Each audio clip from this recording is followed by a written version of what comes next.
Hey guys, Kiki Fit Cosplay here, and today we will be making some InuYasha ears, or aka dog ears. Okay, to start off, we will be needing a piece of paper, a pen to write on the paper. We'll be doing our pattern on this. Then we will be transferring it onto the foam here.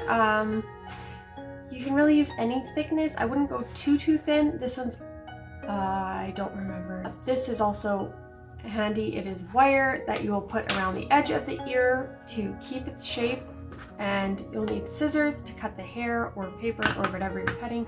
The fur, you'll need the fur. You could also probably get away with like a really fluffy fleece or I don't know, anything fluffier. And then we don't want to use scissors when cutting it, so I've got a blade for that. And a cutting board so that I don't scratch up my surface. And I think that's about it. So apparently I fail at life because that is not all you need. You will also need a glue gun, you will need a clip or headband that you can attach it to after, and you will need either makeup or acrylic paint to color it after. Oh yeah, and some hair clippers. I just used some bikini trimmers I got from Walmart for like 10 bucks, but you could also use scissors, it just takes a lot longer. So highly recommend trimmers. So let's get started.